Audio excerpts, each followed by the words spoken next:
Hello everyone, कैसे हो आप सभी। आई होप आप सभी बहुत अच्छे होंगे। तो दोस्तों, हम लोग स्टार्ट करेंगे आज एक नए चैप्टर और इस चैप्टर का नाम है उपसर्ग।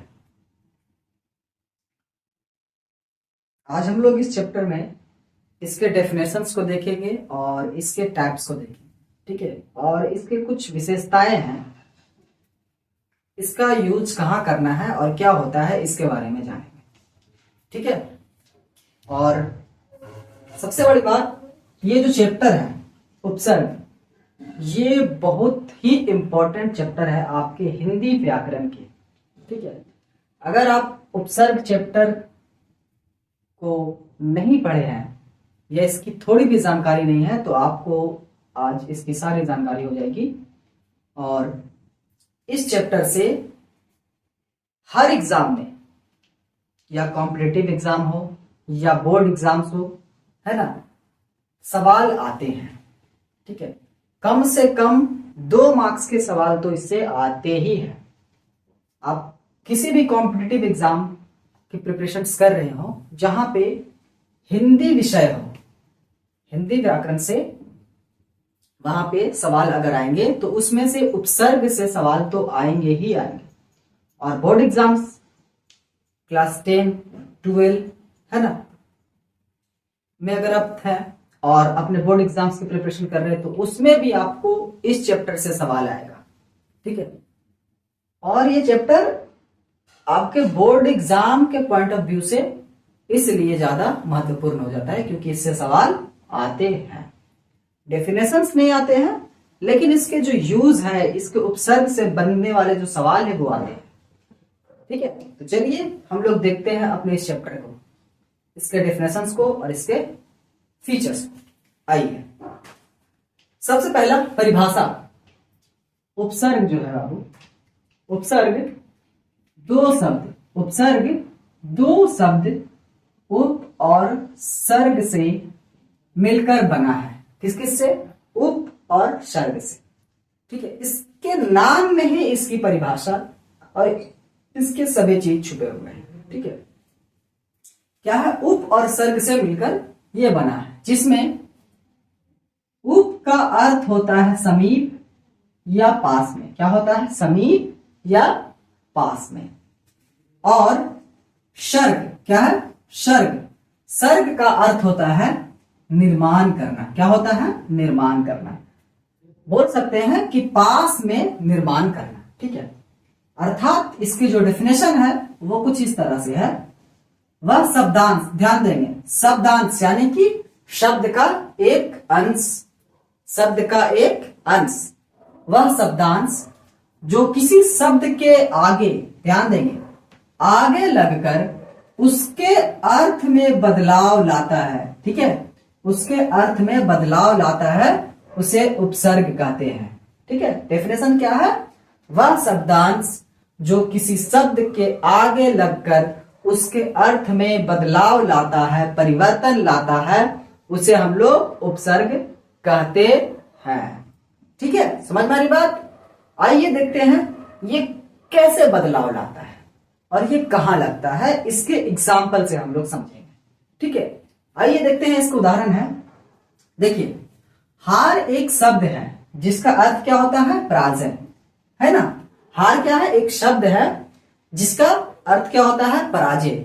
लेकिन बाबू, इसमें भिन्न भिन्न उपसर्ग लगाने से, यानी अलग अलग तरह के अलग अलग शब्दांश लगाएंगे आगे में, तो इसके अर्थ में क्या आएंगे? बदलाव आ जाएंगे। क्या होंगे? इसके अर्थ में बदलाव आ जाएंगे। तो जो आगे जो शब्द लगेगा, शब्दांश लगेगा, वो उपसर्ग कहलाता है, ठीक है। जो ये मूल शब्द है, इस शब्द में हम लोग जो आगे शब्दांश को यूज करेंगे वो उपसर्ग कहलाता है, ठीक है। समझ में आई बात?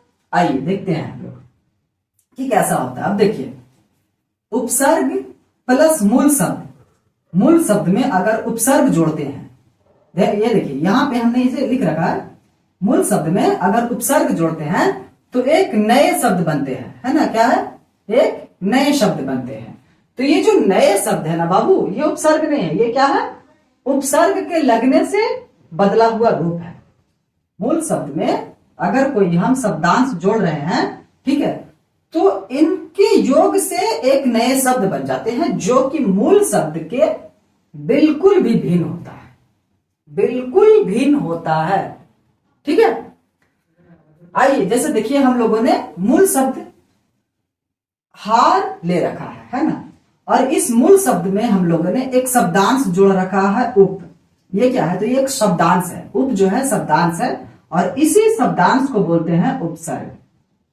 ठीक है, अब उप को मूल शब्द हार के साथ जब मिलाते हैं तो ये हो जाता है उपहार। अब देखिए हार जो था ये पराजय था, लेकिन इसमें हम लोगों ने उप लगा दिया, एक उपसर्ग लगाया उप, तो इन दोनों के योग से जो शब्द बना है वो कहलाया उपहार। और उपहार हम लोग किसको बोलते हैं? तो इनाम को, है ना, पुरस्कार को। समझ में आएगा?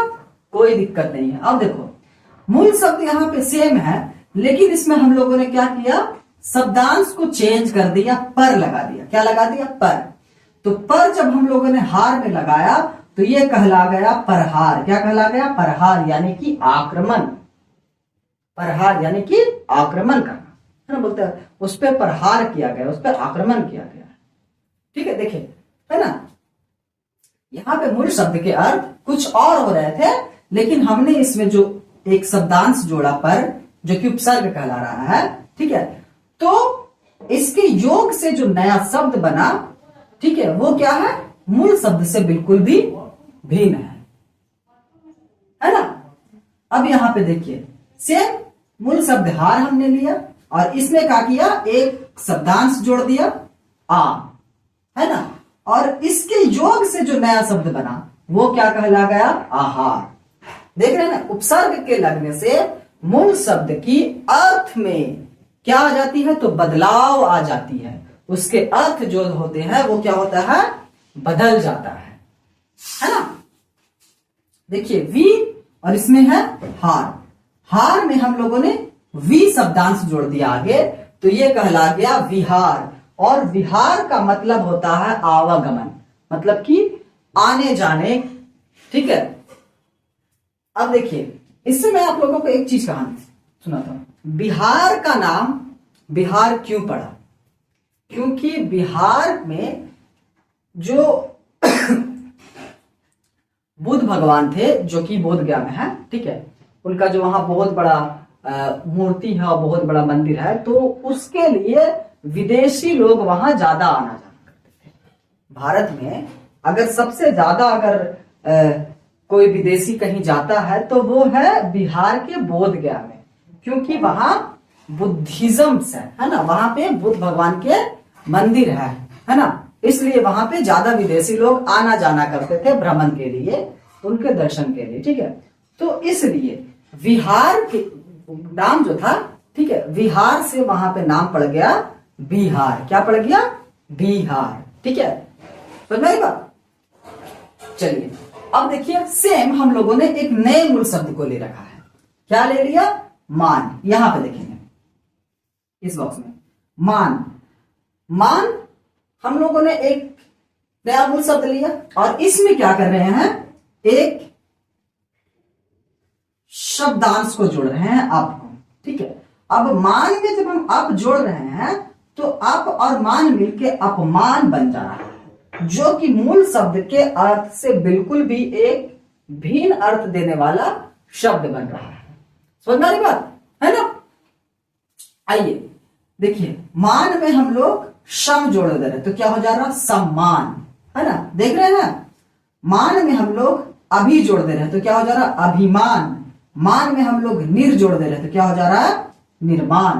देख रहे ना, मूल शब्द में जब उपसर्ग को जोड़ा जाता है तो उसके अर्थ में क्या होती है? बदलाव हो जाती है। यही डेफिनेशंस बोलता है ना।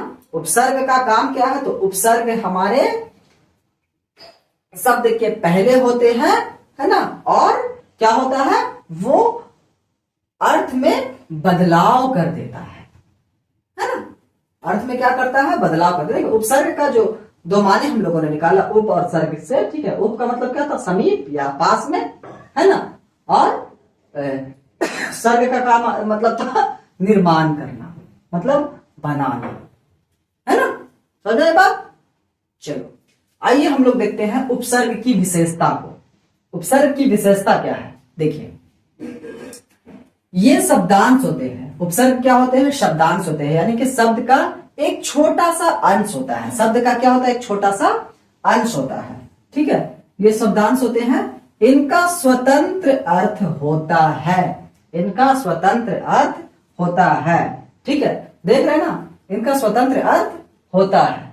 ये शब्द के प्रारंभ में जोड़े जाते हैं, प्रारंभ में जोड़े जाते हैं, है ना? ये क्या होता है? इसकी विशेषता क्या है कि ये शब्द के प्रारंभ में जोड़े जाते हैं। इसकी एक और विशेषता है, ठीक है? इसमें संधि नियम लागू रहता है। क्या संधि नियम लागू रहता है? पर सब में रहे ये अनिवार्य नहीं। संधि नियम सब में लगे ये अनिवार्य नहीं है, ठीक है? ये रही इसकी विशेषता। डेफिनेशन देख लिए, एग्जाम्पल से समझ लिए कि उपसर्ग क्या होता है, क्या कर सकता है ना? और इसकी विशेषताओं को भी देख लिए, ठीक है? आइए हम लोग बढ़ते अपने अगले टॉपिक में।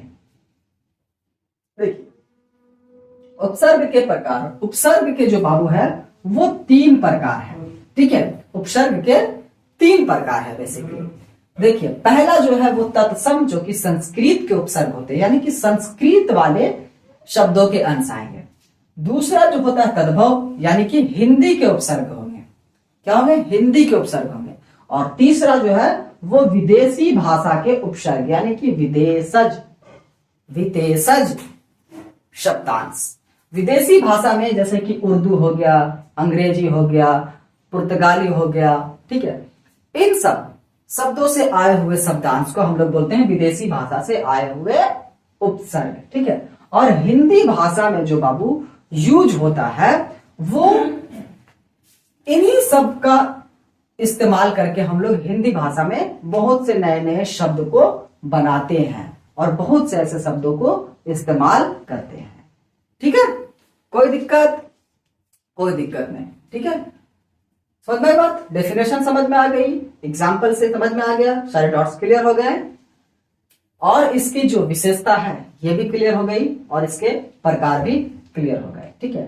तो चलिए दोस्तों, हम लोगों ने आज इसके उन पॉइंट्स को देख लिए हैं जो हमारे एग्जाम में काम आने वाले हैं, और इसके जो प्रैक्टिस के लिए है बाबू वो हम एमसीक्यू में करवाएंगे, ठीक है? तो डरने की कोई बात नहीं है। और इसके जो चार्ट्स बनेंगे, बहुत से जो हिंदी के उपसर्ग, संस्कृत के उपसर्ग और उर्दू अंग्रेजी के उपसर्ग जो आएंगे, यूज में आएंगे, उसके लिए मैं नोट से आप लोगों को स्क्रीन रिकॉर्डिंग करके पढ़ा दूंगा, क्योंकि बोर्ड्स में लिखना थोड़ी सी मुश्किल है, ठीक है?